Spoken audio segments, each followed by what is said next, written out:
So acceptance of deposits, acceptance of deposits में आपको सबसे पहले क्या बता रहे हैं, मिनिमम एफडी जब आप लोगे तो 6 महीना और मैक्सिमम 60 महीना, ठीक है। उसके बाद में हम बात करते हैं रेकरिंग डिपॉजिट की। तो यहाँ पर दो चीज़ें हैं, जब हम रेकरिंग डिपॉजिट की बात कर रहे हैं तो यहाँ दो चीज़ें हैं। दो चीज़ें कैसे कि मिनिमम पीरियड तो आपका कितना रहेगा, 12 महीने। रेकरिंग डिपॉजिट में मिनिमम पीरियड आपका 12 महीने रहेगा। अब देखिए लॉजिक है, फिक्स डिपॉजिट में आपको पहले महीने में ही पूरा पैसा मिल गया,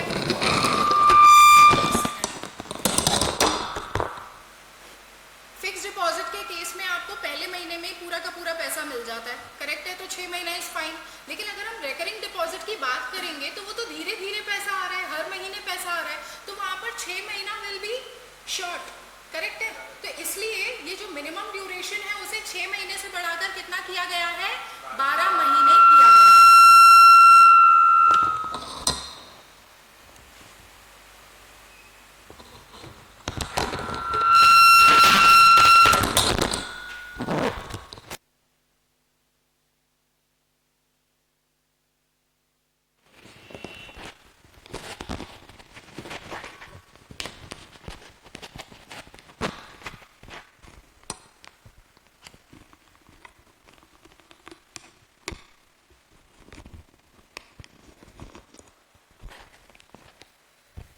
ठीक है,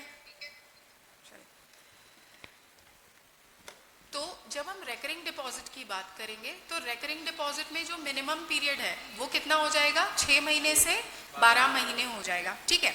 अब मैक्सिमम पीरियड सेम है, मैक्सिमम पीरियड रेकरिंग डिपॉजिट में भी सेम है, कितना, 60 मंथ्स। लेकिन एक चीज यहाँ पर बढ़ रही है, एक चीज यहाँ पर प्रोविजन जो है वो इंक्रीज हो रहा है। वो कौन सा, कि अगर ये जो रेकरिंग डिपॉजिट है it is related to mortgage loans, it is related to what, mortgage loans. अब इसका मतलब क्या है, इसका मतलब ये है कि अगर जो भी रेकरिंग डिपॉजिट यानी कि जो आरडी एक मेंबर ने निधि कंपनी में करवाई है, जो आरडी एक मेंबर ने निधि कंपनी में करवाई है, उसके बदले में उसने लोन भी लिया है, उसके बदले में उसने लोन भी लिया है, तो ऐसे केस में जो maximum period of recurring deposit है वो 60 महीने की जगह जो लोन पीरियड है उतना हो जाएगा। समझ में आया मैंने क्या बोला? फिर से हमने एफडी का पीरियड देखा, 6 महीने 60 महीने, मिनिमम 6 मैक्सिमम 60 मंथ्स, करेक्ट है। उसके बाद में हम कह रहे हैं कि रेकरिंग डिपॉजिट में मिनिमम पीरियड बढ़ जाता है, 6 महीने से बढ़कर कितना हो जाता है, 12 महीने का हो जाता है। मैक्सिमम पीरियड दोनों केसेस में सेम है, कितना, 60 मंथ्स, यहाँ तक ठीक है। उसके बाद क्या कह रहे हैं, इन केस जो रेकरिंग डिपॉजिट है, जो रेकरिंग डिपॉजिट है it is related to mortgage loans, यानी कि इसके बदले में क्या लिया गया है, लोन लिया गया है, ठीक है, ये सिक्योरिटी की तरह यूज हो रहा है, राइट। तो ऐसे केस में जितने साल का लोन है उतने साल आपका ये रेकरिंग डिपॉजिट का टेन्योर माना जाएगा, ठीक है, समझ में आया। वहां पर 60 मंथ्स ना होकर क्या हो जाएगा, लोन पीरियड का जो टेन्योर है वो एप्लीकेबल यहां पर हो जाएगा, ठीक है, पक्का। चलिए नेक्स्ट क्या कह रहे हैं, मैक्सिमम बैलेंस इन सेविंग डिपॉजिट अकाउंट। ये किसकी बात कर रहे हैं हम, एफडी की बात कर रहे हैं क्या, नहीं। रेकरिंग डिपॉजिट की बात कर रहे हैं क्या, नहीं। हम बात कर रहे हैं सेविंग डिपॉजिट अकाउंट की, ठीक है। जैसे आपका हमारा बैंक अकाउंट होता है, वहां पर एफडी के अलावा हम कुछ लिक्विड मनी भी रखते हैं, करेंट अकाउंट होता है, सेविंग अकाउंट होता है। सेविंग अकाउंट पे क्या मिलता है, इंटरेस्ट मिलता है, लेकिन एफडी से कम मिलता है, ठीक है। वैसे ही निधि कंपनी में भी क्या हो सकता है, मेंबर का सेविंग अकाउंट हो सकता है। तो वहां कह रहे हैं कि मैक्सिमम बैलेंस की भी किसी भी सेविंग डिपॉजिट अकाउंट में किसी भी वक्त जिस पर आपको इंटरेस्ट मिल रहा है शैल नॉट एक्सीड 1 लाख रुपीस। आप कभी भी सेविंग अकाउंट में लाख रुपए से ज्यादा नहीं रख सकते। समझ में आया? मतलब ऐसा क्यों, इसका लॉजिक समझ रहे हैं आप? क्या होता है सेविंग अकाउंट में कि इंटरेस्ट भी देना पड़ रहा है और ये लोग इन्वेस्ट भी नहीं कर सकते उस पैसे को। समझ रहे हो, क्योंकि लिक्विडिटी मेंटेन कभी भी निकाल सकते हो ना आप सेविंग अकाउंट से पैसा। तो इनको तो एक खर्चा बढ़ गया ना इनका उसमें, कि आपने सेविंग अकाउंट में पैसा रख के इंटरेस्ट भी लेते जा रहे हैं और इनके पास में इन्वेस्टमेंट के लिए वो बचा भी नहीं है, उनके हाथ में भी नहीं है। जो एफडी का पैसा होता है वो फिर भी इन्वेस्ट किया जा सकता है, सेविंग अकाउंट में तो लिक्विडिटी मेंटेन करके रखनी पड़ेगी। आप खुद भी यही चाहते हैं, इसलिए इन्होंने ये रेस्ट्रिक्शन डाल दिया है। क्या रेस्ट्रिक्शन है कि ऐसा पैसा which is eligible for interest in saving account should not exceed 1 lakh rupees at any point of time. ठीक है, नेक्स्ट क्या कह रहे हैं, एंड जब हम रेट ऑफ इंटरेस्ट की बात करेंगे, ये जो रेट ऑफ इंटरेस्ट मिलेगा आपको यहाँ पर, it shall not exceed 2% above the rate of interest payable on saving bank account by nationalised bank. यानी जो normal nationalised bank saving account पर इंटरेस्ट दे रहे हैं उससे मैक्सिमम आप कितना ज्यादा दे सकते हो इंटरेस्ट, 2%। क्योंकि ऑब्वियसली यहाँ पर भी तो आरबीआई बीच में आएगा ना, पैसे का लेन देन हो रहा है, तो फिर तो क्या होगा, नेशनलाइज्ड बैंक्स में कोई पैसा ही नहीं लगाएगा। अगर ये लोग अपना मनचाहा इंटरेस्ट देंगे, अपने हिसाब से इंटरेस्ट देंगे, तो फिर दूसरे बैंक्स तो बंद हो जाएंगे। करेक्ट है, इसलिए ये कंडीशन है कितनी, कि आप कभी भी नेशनलाइज्ड बैंक्स में जो भी rate of interest for savings चल रहा है उससे 2% से ज्यादा नहीं दे सकते। करेक्ट, ठीक है, ओके। नेक्स्ट क्या कह रहे हैं, a निधि में offer interest on fixed and recurring deposit at a rate not exceeding the maximum rate of interest, जो कि आरबीआई ने एनबीएफसीज के लिए बताया है। मतलब जो नॉन बैंकिंग फाइनेंशियल कंपनीज हैं उनके लिए आरबीआई अलग से रेगुलेशंस निकालता है, रूल्स निकालता है, रेट निकालता है। तो इनका कहना है कि निधि कंपनी इन एनी केस जो एनबीएफसी के लिए रेट बताया गया है उससे ऊपर तो कभी भी इंटरेस्ट दे ही नहीं सकती on FD and recurring deposit. ठीक है, ऊपर इस वाले पॉइंट में, पॉइंट नंबर सी में हमने, आप देखोगे बात की है किसके बारे में, सेविंग डिपॉजिट अकाउंट के बारे में। और जो पॉइंट नंबर डी है इसमें बात की है रेट ऑफ इंटरेस्ट के लिए किसके बारे में, एफडी और आरडी के बारे में। तो सेविंग डिपॉजिट के लिए इनका कहना है कि जो भी रेट प्रेस्क्राइब्ड है फॉर नॉर्मल नेशनलाइज्ड बैंक्स उससे 2% से ज्यादा नहीं जाएगा। और जब हम आरडी और एफडी की बात कर रहे हैं तो उसमें इनका कहना है कि जो मैक्सिमम रेट एनबीएफसी के लिए आरबीआई ने बताया है उससे ज्यादा तो इन एनी केस आप नहीं दे सकते। ठीक, पक्का। चलिए, अब हमने 4 पॉइंट्स पढ़े यहाँ पर। एक्सेप्टेंस ऑफ डिपॉजिट्स, निकालिए अपना चार्ट।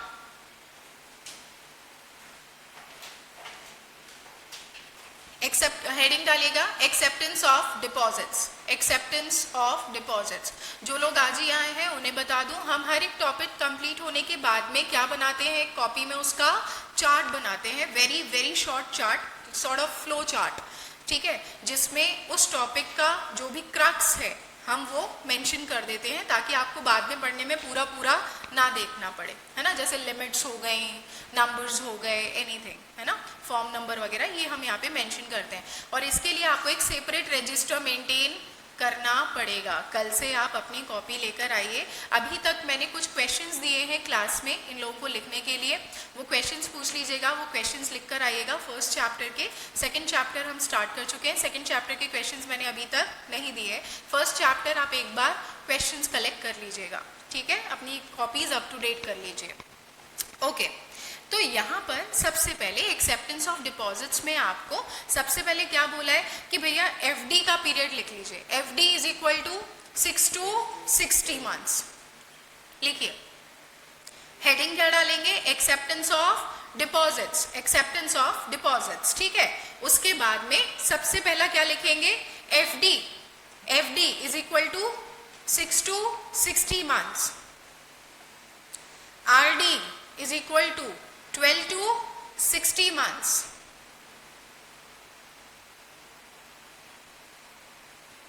ठीक, उसके बाद में लिखिएगा in case of mortgage loan, RD bracket में लिखना, ऐसे लिख लेना, आरडी ब्रैकेट में mortgage loan is equal to tenure of loan, is equal to tenure of loan. ठीक है, हो गया ये पॉइंट पूरा। उसके बाद में लिखिएगा saving deposit, saving deposit maximum 1 lakh rupees, maximum 1 lakh rupees. Saving deposit account maximum 1 lakh rupees. Rate of interest on saving deposit, rate of interest on saving deposit लिखिएगा, not more than 2% above nationalized banks, not more than 2% above nationalized banks। तो ये समझ में आएगा ना आपको। Rate of interest, अभी हम सेविंग अकाउंट की ही बात कर रहे हैं इस पॉइंट में, सेम लाइन में लिखा है आपने, ठीक है। उसके बाद में नेक्स्ट आइएगा recurring deposit, not more then rate prescribed for NBFC, recurring deposit is equal to not more than rate prescribed for NBFC, ठीक, not more than rate prescribed for NBFC, ठीक है, क्लियर है यहां तक। चलिए next, unencumbered term deposits by Nidhi. Next क्या बोल रहे हैं आपसे, unencumbered term deposits by Nidhi. Unencumbered मतलब क्या, what is unencumbered, free from any obligation, मतलब कि इस पैसे को यूज करके आप कहीं और कोई और एज ए सिक्योरिटी आप इस पैसे को यूज नहीं कर सकते, इसे यूज करके कहीं और आपने लोन ना लिया हो, करेक्ट है, इसे ऐसा सिक्योरिटी आपने यूज ना किया हो।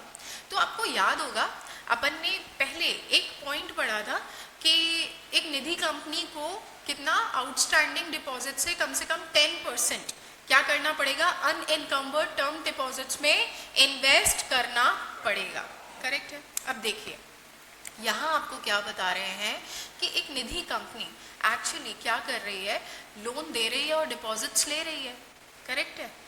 एक तो तरीका ये हो गया कि हम जो इंटरेस्ट देंगे लोगों को और जो लोन पे इंटरेस्ट बेसिकली लेंगे, तो जो डिफरेंस रहेगा वो इन निधि कंपनी की कमाई हो गई, वो इनकम हो गई। लेकिन इसके अलावा जो डिपॉजिट्स मेरे पास आए हैं, लोन देने के अलावा मैं क्या कर सकती हूँ, उन्हें इन्वेस्ट भी कर सकती हूँ, करेक्ट है। ये भी एक दूसरा मेरे पास में ऑप्शन है, क्या कर सकती है एक निधि कंपनी, अपने पैसे को, डिपॉजिट्स को इन्वेस्ट कर सकती है। बस उसी के बारे में हम इस पॉइंट में बात कर रहे हैं, ठीक है। क्या बोल रहे हैं यहाँ पर कि हर एक निधि कंपनी इन्वेस्ट करती रहेगी अनएनकम्बर्ड टर्म डिपॉजिट्स में, कहाँ पर, शेड्यूल्ड कमर्शियल बैंक्स में। Now what are scheduled commercial banks, which are listed in the second schedule of the RBI act, है ना। पंजाब नेशनल बैंक हो गया, SBI हो गया, एक्सिस हो गया, HDFC हो गया, है ना, ये सब क्या हो गए आपके शेड्यूल्ड कमर्शियल बैंक्स हो गए। तो इनका कहना है हर एक निधि कंपनी कंटिन्यू करेगी इन्वेस्ट करना, कहाँ पर, शेड्यूल्ड कमर्शियल बैंक्स में, अनएनकम्बर्ड टर्म डिपॉजिट्स में, अनएनकम्बर्ड टर्म डिपॉजिट्स में, ठीक है। अब ये शेड्यूल कमर्शियल बैंक भी हो सकता है, ये पोस्ट ऑफिस भी हो सकता है, और ये जो इन्वेस्टमेंट होगा ये निधि कंपनी के खुद के नाम पर होगा।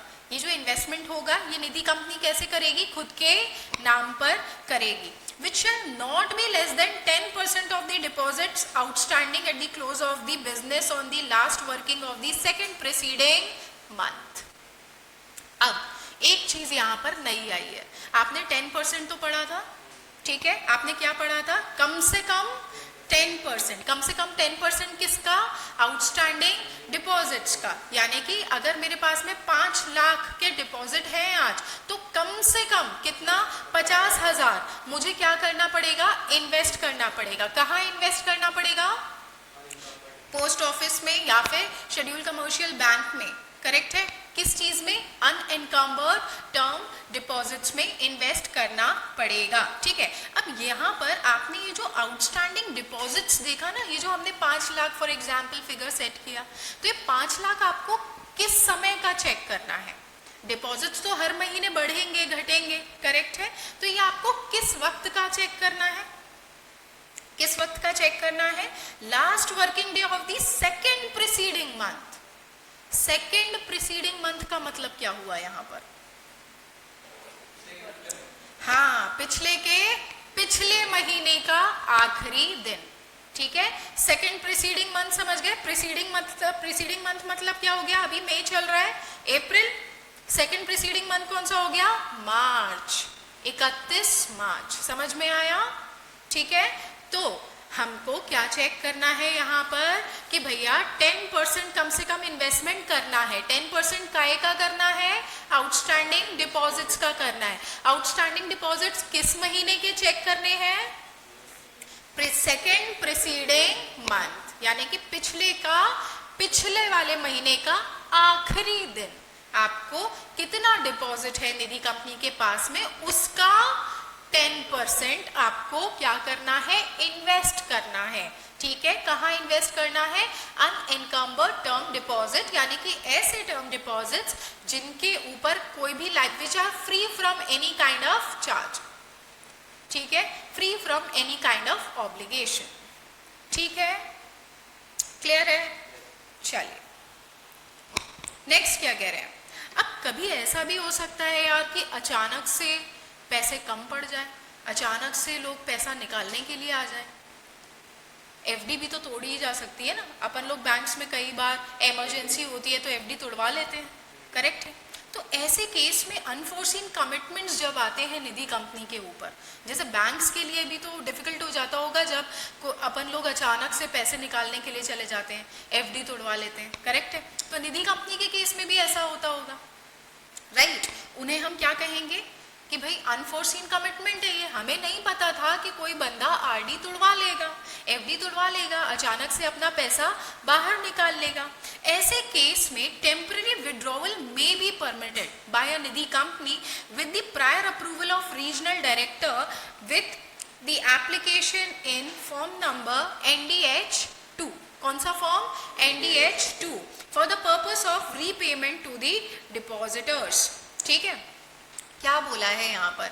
कभी अगर निधि कंपनी के पास में ऐसे विड्रॉवल्स आ जाते हैं जो उन्होंने एक्सपेक्ट नहीं किया था कि अचानक से कोई व्यक्ति, कोई मेंबर अपना पैसा बाहर निकालने के लिए आ जाएगा, करेक्ट है। तो ऐसे केस में टेम्पररी विड्रॉवल एक निधि कंपनी कर सकती है, लेकिन उसके लिए उसे परमिशन लेनी पड़ेगी। किससे? रीजनल डायरेक्टर से परमिशन लेनी पड़ेगी। किस फॉर्म में लेनी पड़ेगी? NDH-2 में ये परमिशन उसे लेनी पड़ेगी for the purpose of repayment to depositors, कि हमने एक्सपेक्ट नहीं किया था कि ये लोग बीच में ही पैसा विड्रॉ कर लेंगे, लेकिन अब ये पैसा विड्रॉ कर रहे हैं। नाउ हुआ क्या है कि हमने ये पैसा इन्वेस्ट कर रखा है, हमने लोन पे दे रखा है, इन्वेस्ट कर रखा है, तो हमें क्या करना पड़ेगा? अब इसे विड्रॉ करना पड़ेगा। हमें एक्सेस पैसा जो डिपॉजिट्स का है वो क्या करना पड़ रहा है? विड्रॉ करना पड़ रहा है। लेकिन अब यहाँ पर कुछ कंडीशन, जब आप ये अप्रूवल लेंगे तो यहाँ पर जब आप अप्रूवल लेते हैं रीजनल डायरेक्टर से, it shall be subject to such condition and time limit जो कि रीजनल डायरेक्टर प्रेस्क्राइब करेगा कि भैया आप वापस से 10%, ये जो आप 10% पैसा रखे हो ना टर्म डिपॉजिट में, इसे इतने समय के अंदर फिर से वापस लेकर आ जाना। फिर से बोल रही हूँ, ये लिक्विडिटी आखिर क्यों मेंटेन करवाई है? आउटस्टैंडिंग डिपॉजिट्स का 10% भी तो कहीं ना कहीं इसीलिए है कि कल को कोई इमरजेंसी आ जाती है तो आप ये पैसा निकाल सकते हैं। आपने जितने भी पैसे ले रखे हैं, अचानक से कोई विड्रॉ करने आ गया, आपने लोन दे रखा है और आपने इन्वेस्टमेंट कर रखा है, अब आप वो पैसा कहाँ से देंगे? आप परमिशन ले लीजिए रीजनल डायरेक्टर से NDH-2 में, और आप ये टर्म डिपॉजिट वाला पैसा क्या कर सकते हो? विड्रॉ कर सकते हो। लेकिन आपको जब ये अप्रूवल मिलेगी तो रीजनल डायरेक्टर आपको बता सकता है कि भैया इतने समय के अंदर तुम 10% फिर से डिपॉजिट इसमें करोगे।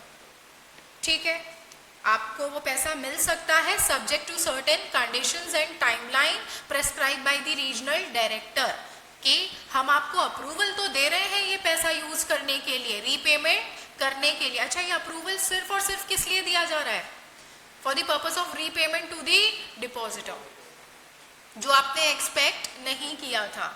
अगर मैच्योरिटी उसकी हो चुकी है भाई एफडी की, तो फिर तो आपको पता था पहले से ही कि ये पैसा उसे वापस देना ही है, तो आपको उसे वहां से क्लियर करवाना था। ये कब होगा? जब आपने एक्सपेक्ट नहीं किया था, अनटाइमली कोई पैसा निकालने आ गया है, तो ऐसे केस में आप अप्लाई कर सकते हैं for approval to the regional director. ठीक है, समझ में आया? चलिए लिखिए, unencumbered term deposits by Nidhi, unencumbered term deposits by Nidhi, heading डालेंगे unencumbered term deposits by Nidhi. इसमें क्या लिखेंगे? 10% of outstanding deposit, 10% of outstanding deposit on last working day of second preceding month, on last working day of second preceding month। ठीक है,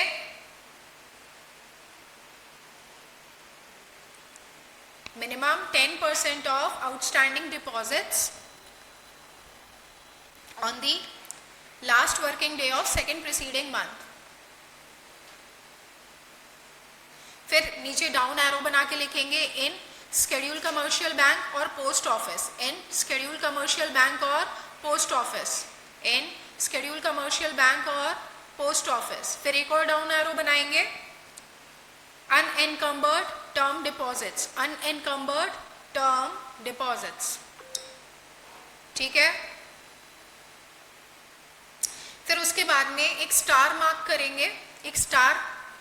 ठीक है, star के आगे लिखेंगे temporary withdrawal, temporary withdrawal. Down arrow बनाएंगे regional director, regional director. Down arrow बनाएंगे form NDH2, form NDH2।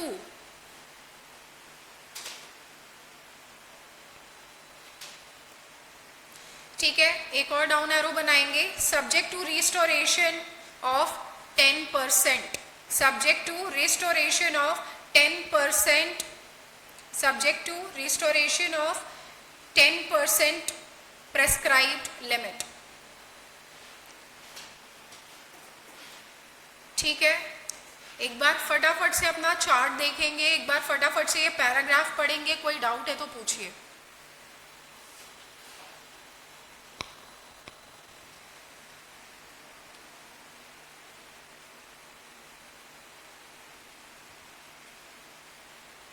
निधि company से अभी तक आपको एक भी बार क्वेश्चन आया नहीं है, लेकिन नहीं आया है मतलब अब कभी भी आ सकता है।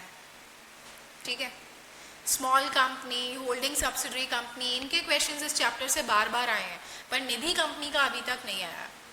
बहुत चांसेस हैं कि अब आ जाए, तो हमें इस बार क्या करना है, पूरे लिमिट से एकदम अच्छे से याद करके रखने हैं इसके। ठीक है,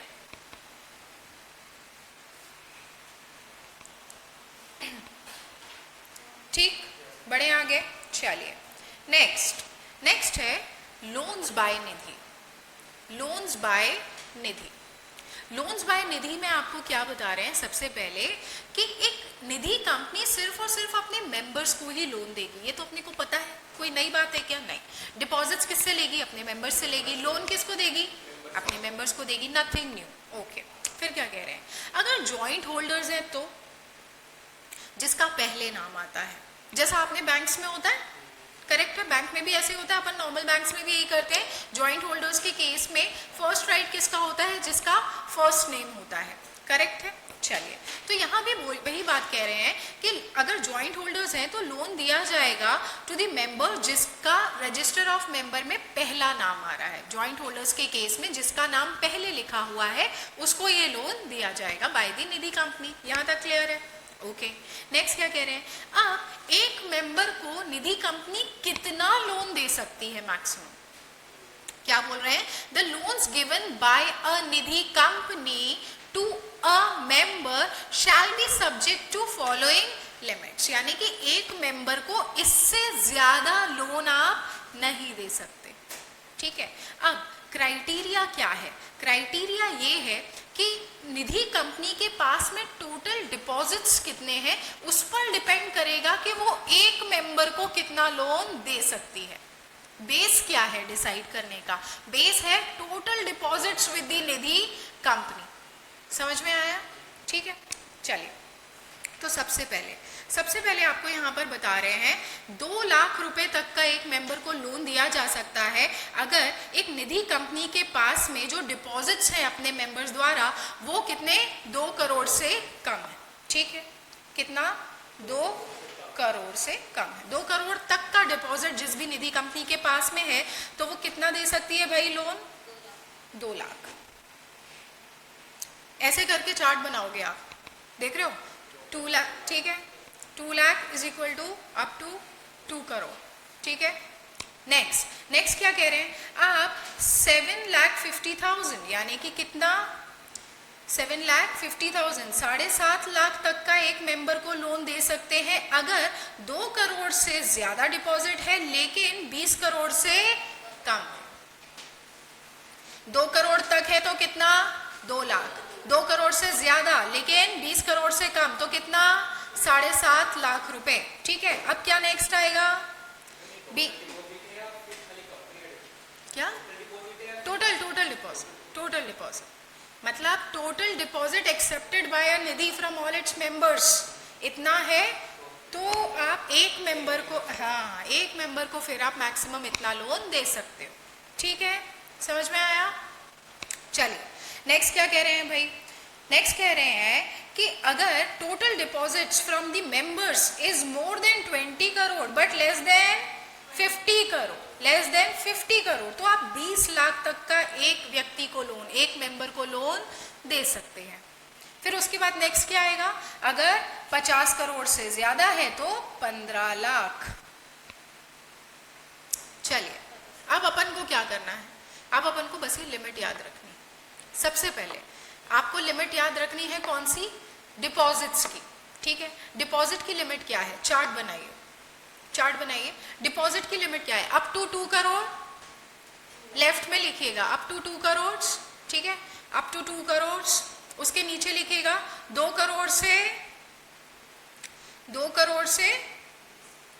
20 करोड़। ठीक है, फिर नीचे लिखिएगा 20 करोड़ से कितना 50 करोड़, फिर उसके नीचे लिखिएगा 50 करोड़ से ज्यादा, अबव 50 करोड़। फिर से बोलूं, up to 2 crore first line में।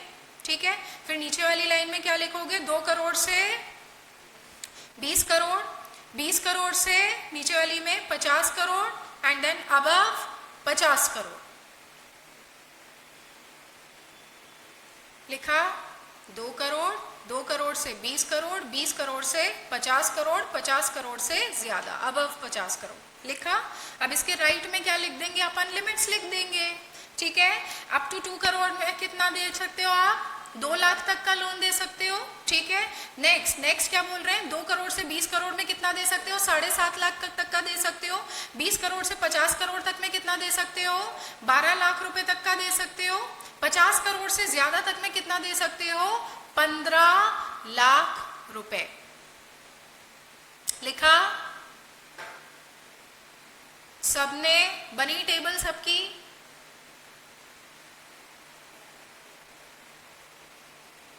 चार लाइंस आएंगी आपकी A, B, C, D। ठीक है, जिसमें 2 लाख, 7.5 लाख, 12 लाख, 15 लाख। कितना, 2 लाख, 7.5 लाख, 12 लाख और 15 लाख। ठीक है, अप टू 2 करोड़, 2 करोड़ से 20 करोड़, 20 करोड़ से 50 करोड़, 50 करोड़ से ज्यादा। अगर 50 करोड़ से ज्यादा है तो हर एक इंडिविजुअल मेंबर को आप मैक्सिमम कितना लोन दे सकते हैं, 15 लाख रुपए तक का। समझ में आया, पक्का टेबल बना सबका कॉपी में, एवरीवन क्लियर, आप बना पा रहे हैं, हो रहा है, कोई डाउट हो तो please ask me. Okay, next क्या कह रहे हैं देखिएगा।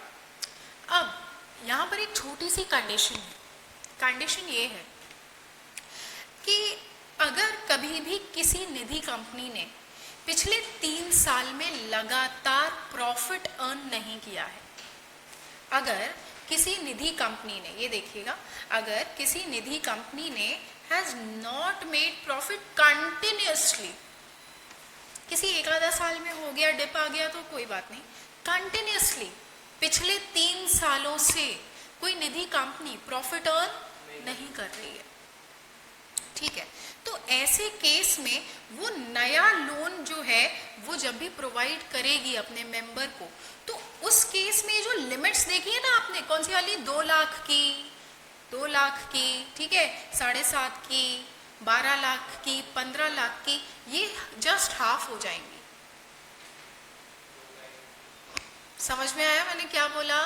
क्या बोला मैंने ये बोला कि अगर, वैसे तो हमने लिमिट्स पढ़ ली हैं, लिमिट्स क्या है भाई आपकी, 2 लाख, 7.5 लाख, 12 लाख, 15 लाख, बट अगर कभी भी कोई निधि कंपनी कंटिन्यूसली पिछले 3 साल से प्रॉफिट अर्न नहीं कर रही है, तो ऐसे केस में अब जब नेक्स्ट वो नया लोन प्रोवाइड करेगी किसी को भी, तो वो नया लोन प्रोवाइड करते वक्त ये जो ऊपर आपने लिमिट्स पढ़ी हैं, ये उसका एग्जैक्टली 50% हो जाएगा।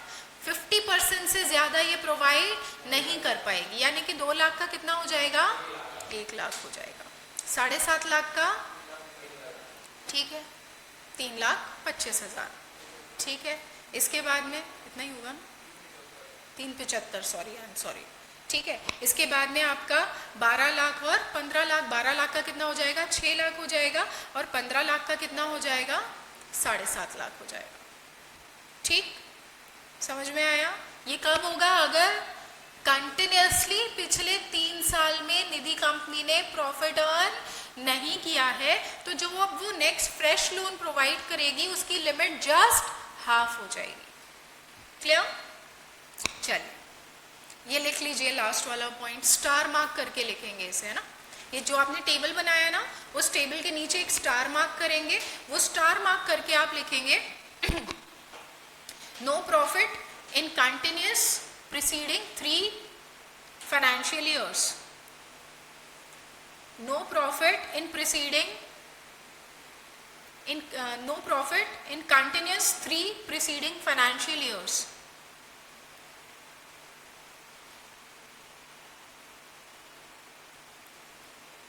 Maximum loan at the rate of 50% of above limits.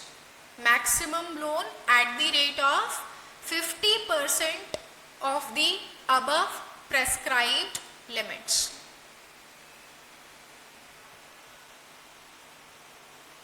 I hope आप लोगों को याद भी होता जा रहा है ना साथ साथ में, है ना। अपना एजेंडा यही है आपकी बात की, अपने को घर जाके नहीं पढ़ना है, अपने को मतलब नहीं पढ़ना का मतलब ये नहीं है कि नहीं पढ़ना है, पढ़ना है, लेकिन सिर्फ रिवीजन के लिए पढ़ना है। आपको नए सिरे से एक एक चीज़ ना पढ़नी पड़े, क्लास में याद हो जाना चाहिए, ठीक है।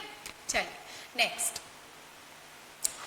क्या कह रहे हैं भाई आपसे, कि अगर किसी भी मेंबर ने कभी डिफॉल्ट कर दिया लोन में, तो दोबारा लोन दोगे आप उसे? इसे याद करने की बात है क्या?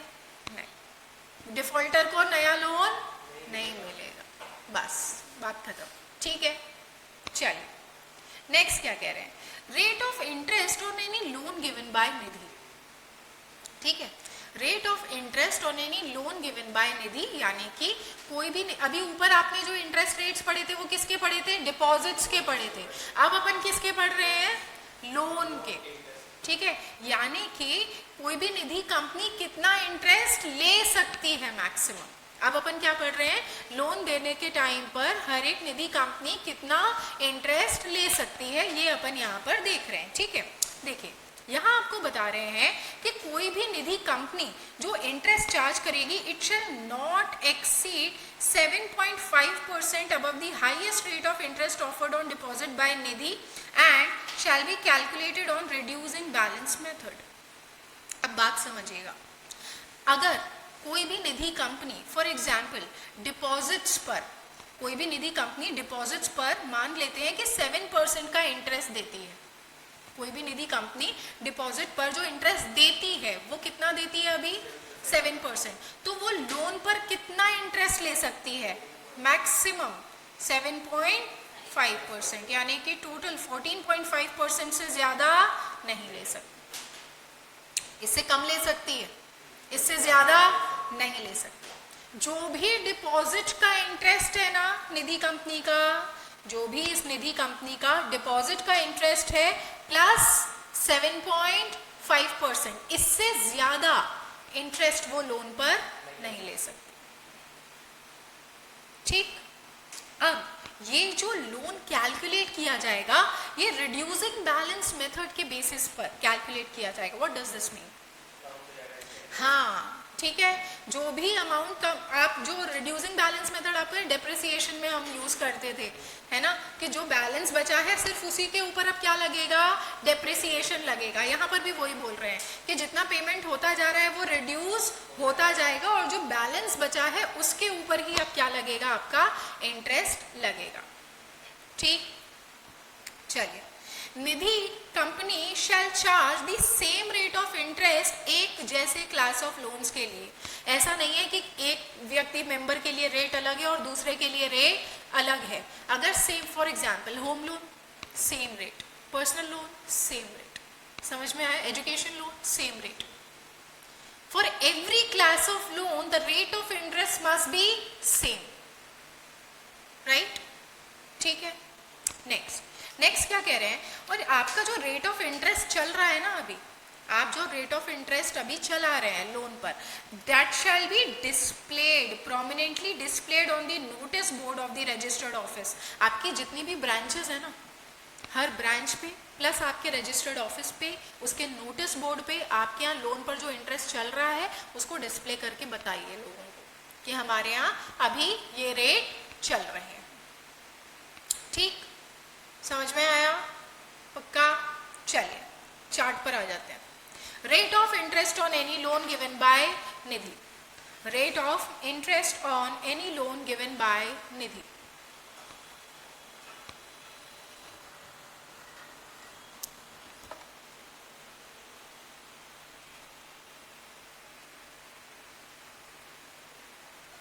अब यहां पर लिखेंगे interest on deposit plus 7.5%, interest on deposit plus 7.5%।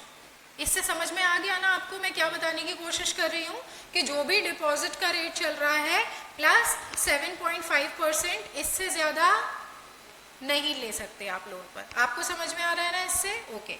उसके बाद में डाउन एरो बना के लिखेंगे reducing balance method, reducing balance method. उसके बाद डाउन एरो बना के लिखेंगे same rate for same class of loans, same rate for same class of loans, same rate for same class of loans.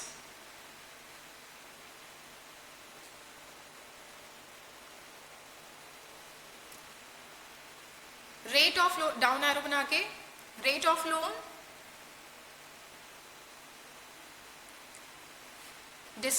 displayed on notice board,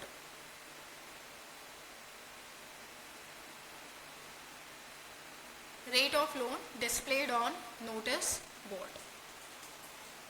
ठीक, clear। next, directors in a Nidhi company, the last topic of Nidhi company.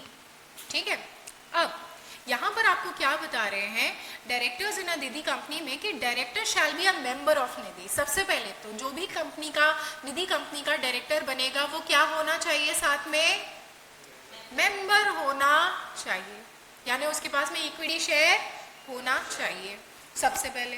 Okay, फिर क्या कह रहे हैं, ये कितने time तक ये ऑफिस होल्ड करके रख सकता है, ये ऑफिस होल्ड करके रख सकता है up to 10 consecutive years, for a term up to 10 consecutive years on the board of Nidhi. now one term यहाँ पर बता रहे हैं consecutive years, यानी one term is equal to 10 consecutive years, correct है।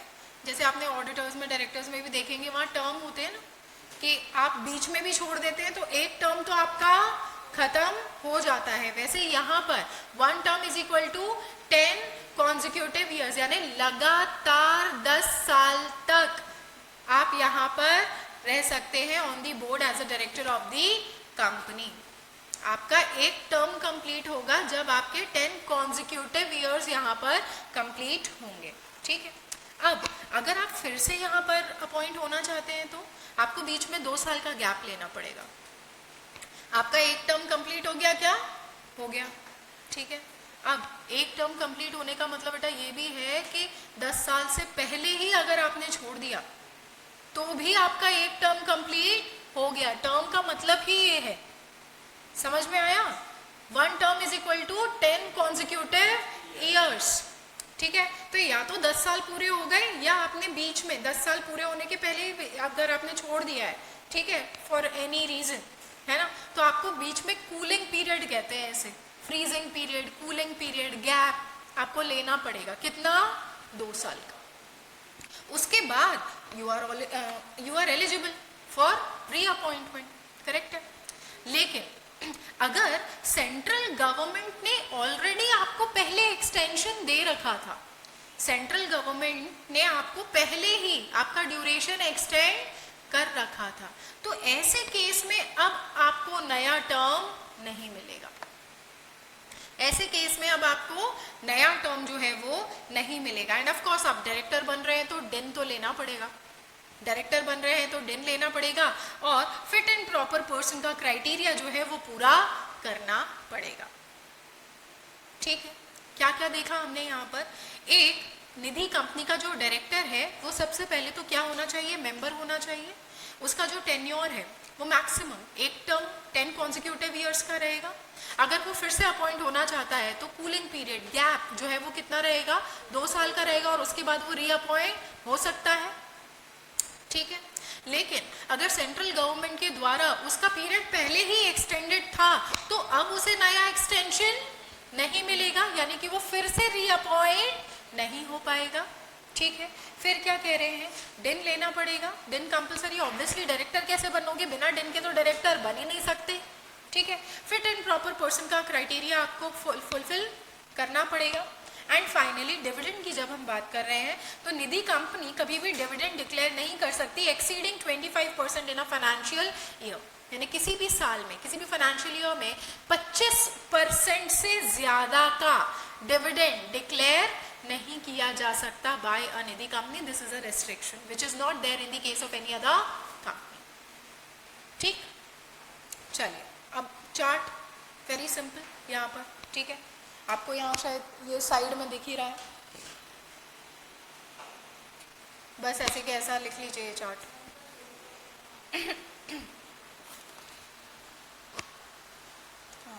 अरे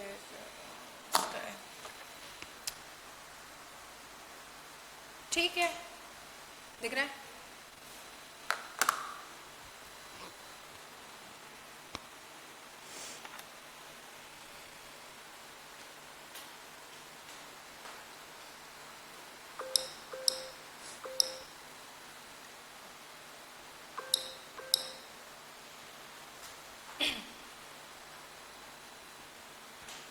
सेक्शन 8 कंपनी हम start करेंगे अब कल से, नया टॉपिक आपका सेक्शन 8 कंपनी कल से स्टार्ट करेंगे, ठीक है।